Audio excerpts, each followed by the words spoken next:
Hello, city builders. This is Hubbub.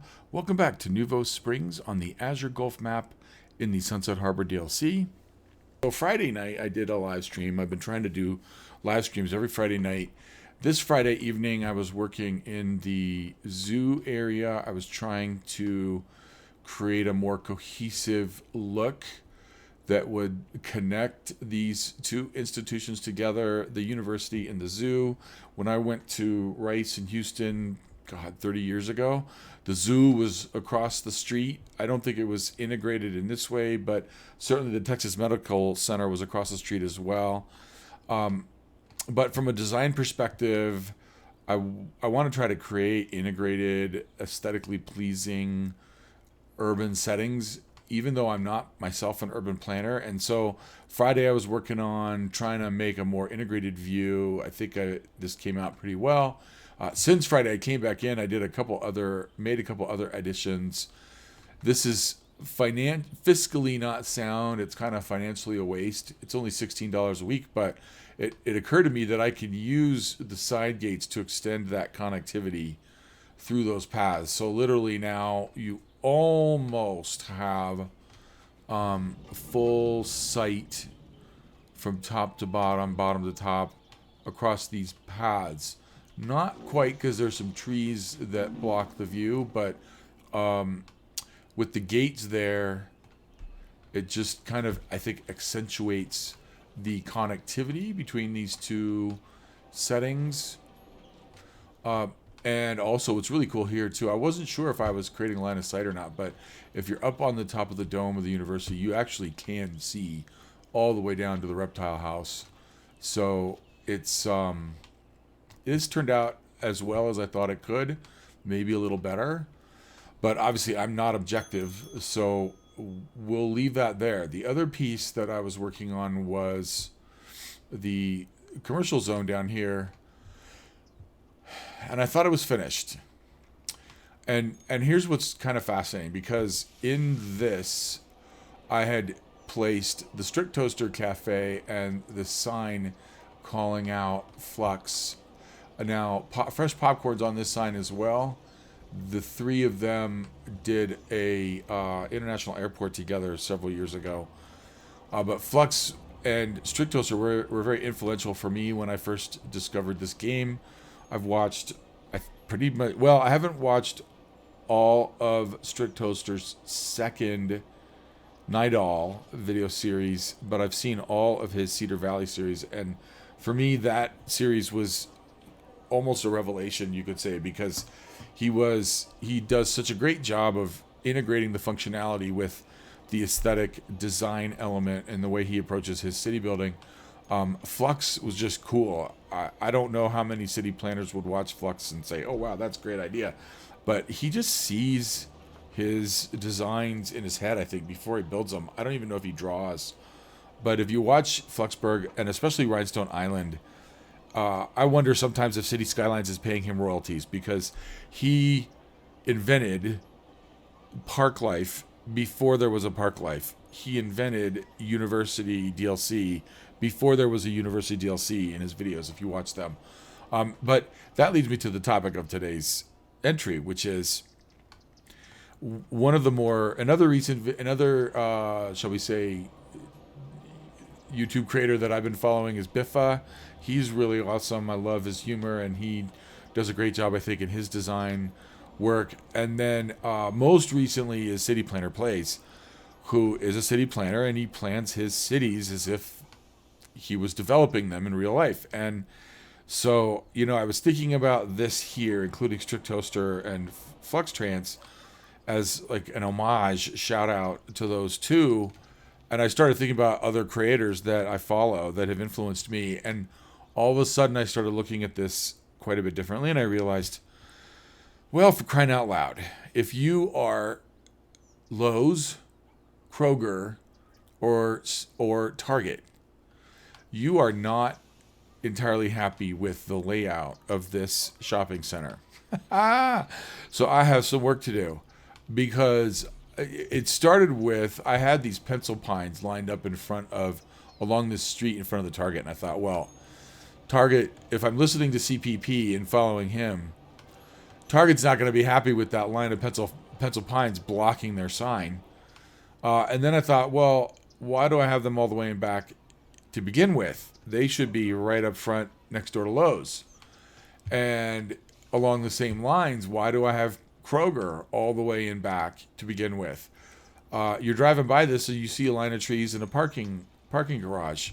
That's some pretty compelling enticement to pull in and see what's in this shopping center. So my goal for this entry is hopefully, I mean, it's going to be disruptive, and you wouldn't be able to do this in real life. You would have scouted out these errors before you laid it out. But I think what I need to do is figure out how to get Target up front, figure out how to get the Kroger up front. I don't think I want to lose that parking garage because I like it. It's cool, and it does draw in visitors. Although the commercial buildings may not necessarily enjoy that because they're competing with that parking garage for visitors to their stores. But I want to do as simple a redesign. And so a lot of these strip style commercial assets that I have placed are going to slide back to the rear. I was thinking about pushing the fire station and the police station to the rear, but then that lowers their coverage. So there's this strip of stores along the avenue right here. A couple of those are going to get displaced for eminent domain, because I think the other thing that I want to do while I bring these up closer to the front is add some more of these parking lots along the front. So as you're driving by, there's line of sight with immediate parking available that allows you to access not only the cinema and the Lowe's, but also the Target and the Kroger. Now, I don't know what I'm going to end up doing with this warehouse yard then, because I thought it was kind of clever to attach it to the Target. I don't think it'll fit up here very well. I'll have to do some major, unless I could extend this street through, and I don't know. I don't think I want to lose the functionality of these through streets, and this Target actually may not fit in that location. So, sigh. There's some work to do here.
Welcome back, City Builders. I hope you enjoyed that time lapse. Let's take a look at the end result here.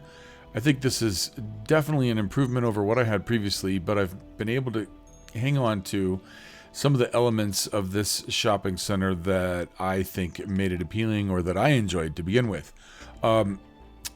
We have the movie theater, the Target, and the Lowe's right up on a line. I've added some parking lots in front. The smaller retailers I've kept in the back, although that may not be an ideal location. They fit better back here. And instead of clipping that warehouse yard to the Target, I have it clipped to the Goodwill, which actually kind of makes sense. A Goodwill is going to be collecting donations from throughout a community, and maybe they need some storage space. And there's a warehouse just across the street. So in my mind, that works. I've also been able to hang on to the Strict Toaster Cafe and the Flux Trance advertising sign, and then behind it also kept this open air food court, which I was pretty pleased with to begin with from the get-go. And then we have the shopping marts, the market stalls right here. I had to replace some vegetation. Somehow it had disappeared, but that's okay. So we have some planters with some fruit trees, a nice little plaza here in front of the market stall area. And then in the back, looks like I have some more trees to replace, but wow.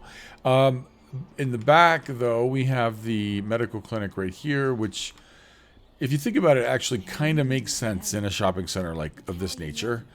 And then these little commercial buildings are all zonables or growables. So, and I did a little bit of demoing to get the ones that I really liked. And we'll just see how this goes with those. Over here, I've kept the Kroger where it was. I think if you are a frequent shopper at any grocery store, chances are you're a creature of habit. So I don't think it's a big deal that the Kroger's in the back with the parking garage right in front of it. In fact, there's a King Soopers in Denver that's in a situation almost exactly similar to this along Spear Boulevard. There's a King Soopers that faces Spear Boulevard, but before you get to the King Soopers, there's a parking garage right in front of the King Soopers. So I think this works just fine. I have moved these 3 casual eating locations right up on the avenue, and they all have their own parking spots. We have a Panera, Einstein, and a Starbucks. And that's about it. We have a gym, we have a bank, we have a cheesecake factory all the way in the back. All in all, I think this works better than it did previously. I'm going to have to revamp all my bus routes. It's pretty nuts with the buses right now, but we'll figure that out. Okay, so I think this fairly well wraps up this build. This turned out pretty well, and I think it's truer to life with the way I've redesigned it. And I want to thank you so much for watching. We're going to finish with some cinematics. This is Hubbub signing off.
grief. And we got a fire going on down here. Look at this. Let's see how long it takes them to put that out. Where's our fire trucks? Where's our fire trucks? We can hear them coming. Can't see them. There they are. There's the fire trucks. 2 engines for this. That was quick. Don't even see any visible damage on that building. That's pretty cool.